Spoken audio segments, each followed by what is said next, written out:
एक गांव होता है, बहुत छोटा सा। उसमें एक लड़की होती है जो कि एक लड़के से बेहद प्यार करती है। पर गांव वालों को या घर वालों को ये बिल्कुल मंजूर नहीं होता, क्योंकि वो ब्राह्मण परिवार से लड़की होती है और लड़का अदर कास्ट होता है। उसकी जैसे तैसे ज़बरदस्ती शादी अपनी कास्ट के लड़के के साथ, ब्राह्मण लड़के के साथ करा दी जाती है। और शादी के कम से कम 10 से 12 साल बाद भी उन दोनों का लगातार बात करने या उनसे मिलने जुलने का सिलसिला चलता रहता है।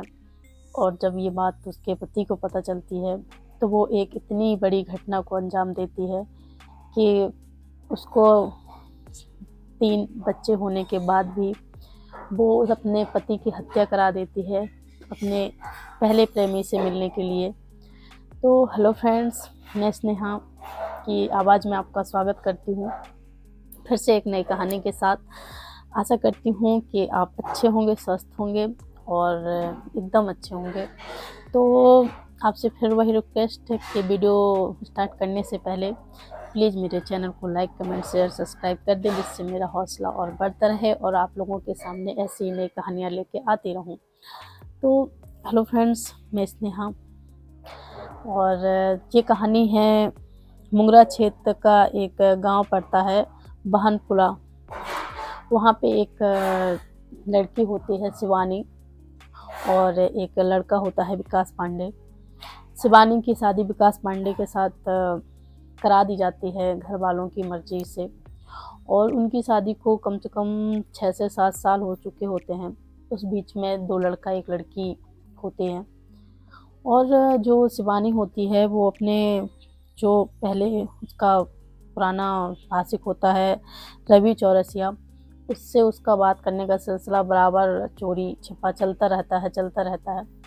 और इसके बीच में जो विकास पांडे होता है उसके मतलब विकास पांडे मिलके 3 भाई होते हैं, उसके माता पिता।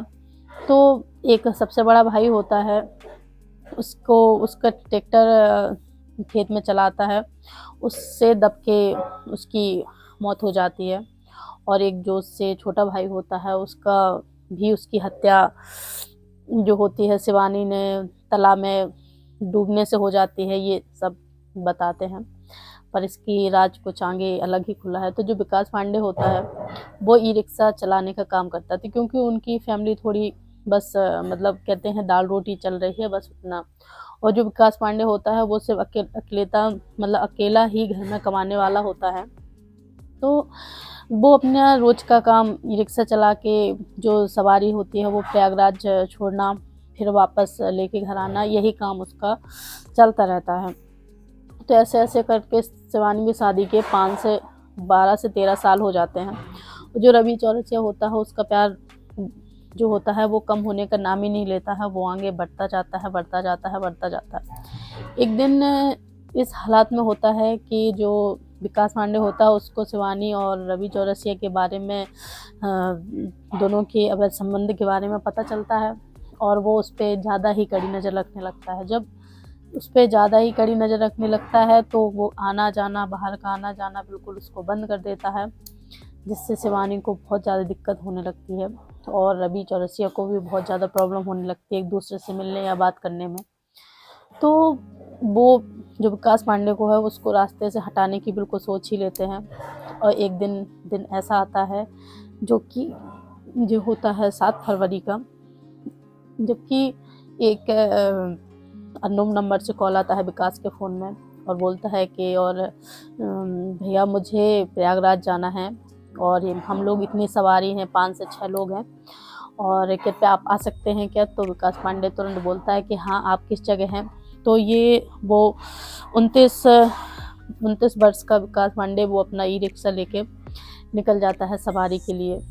तो वहाँ पे जब जाके देखता है तो बीच जंगल में, जो कि सवरसिया रामपुरा होता है, छोटा सा गांव होता है, वहाँ पे 2-3 आगे किलोमीटर जाके घना जंगल होता है। वहाँ पे जाके देखता है तो वहाँ पे कोई सवारी नहीं होती है, और जो कि रवि चौरसिया होता है वो अपनी कुल्हाड़ी लेके खड़ा होता है और उस पर ताबड़तोड़ हमला कर देता है। और हमला इतनी ज़्यादा वार करता है कि उसके शरीर के हर एक हिस्से को बराबर लगातार शरीर से अलग करता जाता है। और इतनी बार हमला करने के बाद जब खून से लथपथ विकास पांडे वहाँ पे बिल्कुल बेहोश होकर गिर पड़ता है और कुछ बोलने की सुध में नहीं होता है, तो जो रवि चौरसिया होता है वो शिवानी को कॉल करता है और बोलता है कि काम हो गया है। तो जब ये सुनती है और कॉल तो सब जब बीच में आती है और शिवानी कॉल रिसीव करती है और सुनती है कि काम हो गया, तो उससे बोलती है कि ठीक है, तुम वहाँ से बिल्कुल अपनी गाड़ी लेके फरार हो जाओ। तो विकास चौरसिया वहाँ से रवि चौरसिया वहाँ से निकल के फरार हो जाता है। और जब वहाँ पे आते जाते निकलते लोग देखते हैं एक लाश पड़ी हुई है, तो वहाँ पे पुलिस को सूचित किया जाता है। पुलिस मौके पर आती है दोस्तों। तो जब पुलिस आती है देखती है तो जो वहाँ की जो भीड़ थी वो इकट्ठा होके, क्योंकि उस बाप के 3 बेटे थे, तीनों ही बेटे संसार से जाग चुके थे। बहुत ही भावुक पल था। माँ अपने आप को संभालने लायक नहीं थी, पिता भी बूढ़ा हो चुका था और वो इस चीज़ को देखता है तो अपने आप को होश खो बैठता है। और एक ही इकलौता जो घर में कमाने वाला हो, आज वो भी इस दुनिया को छोड़ के जा चुका है।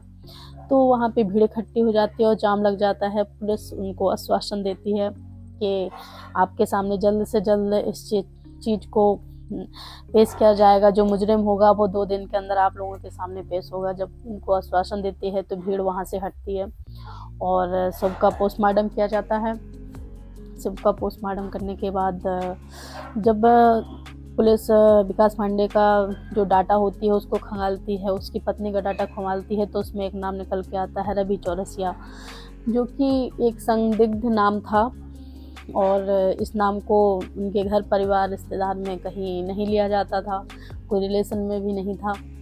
तो जब ये चीज़ आती है तो उसकी पत्नी को बार बार पूछताछ के लिए बुलाया जाता है, क्योंकि जाके पुलिस का पूरा शक पत्नी के ही पास जाके टिक जाता है। और जब पत्नी को बुलाया जाता है तो पत्नी पूछताछ में 1-2 बार उसको मना करती है और जब उसको सख्ती से पूछताछ करती है तो वो पूरी तरह टूट जाती है और अपना जुर्म कबूल करती है। और एक जुर्म के साथ साथ एक जुर्म और कबूल करती है, जो कि बोलती है कि अभी विकास पांडे को हमने रास्ते से हटाया था, पहले इसके जो छोटा भाई था उसको भी हमने इसी तरह मौत के घाट उतारा था। और जब विकास पांडे ख़त्म हो गया तो ऐसे ही इसके माँ बाप को रास्ते से हटाते। और मैं रवि चौरसिया से बहुत ज़्यादा प्यार करती थी, जिसके साथ मैं रहना चाहती हूँ। और उस औरत ने अपने जो उसके विकास के बच्चे थे, 2 लड़के 1 लड़के, आज वो भी इस चीज़ का गवाही दे रहे हैं कि माँ ने पापा को मारा है, इसलिए माँ जेल में है, माँ गंदी है, उनके पास नहीं जाना। जो बच्चे माँ के बिना एक पल रहने के लिए मतलब बोलते हैं एक पल नहीं रह सकते, आज बच्चे वो छोटे छोटे से बच्चे, एक 13 साल, एक 10 साल, एक 6 साल का, वो यही बार बार कह रहा है कि माँ गंदी है, माँ गंदी है। तो उन मासूम बच्चों का इसमें क्या दोष था, जिसने कि एक बच्चे के सर से पिता का साया एक अपने छोटे से शौक के लिए कर दिया। वो चाहती तो कानूनी तौर से अपने पति से तलाक ले सकती थी और रवि चौरसिया के साथ जा सकती थी, भाग सकती थी, पर एक बच्चों से उसके पिता का साया छीनने का उसका कोई अधिकार नहीं था। आज वो जेल में है और उसकी क्या सज़ा होगी ये तो अभी तक पता नहीं चला है, पर जो भी होगा कानून के दायरे में होगा। तो आप लोग बताइए उसके साथ क्या होना चाहिए था, ऐसे लोगों को क्या सज़ा देनी चाहिए थी सरकार को। और उन मासूम बच्चों को मेरी तरफ से बहुत बहुत सांत्वना, और उस बूढ़े बाप को भी जो कि आज इससे इतने बड़े दुख से 3 बेटों की दुख से कंधे पर अर्थी दे के आ रहा है, उसको बहुत बहुत मेरी तरफ से सांत्वना। और आपको एक सच्ची घटना कैसी लगी है, अच्छी लगी हो तो प्लीज़ कमेंट में ज़रूर बताइए। आती हूँ नेक्स्ट कहानी के साथ, तब तक के लिए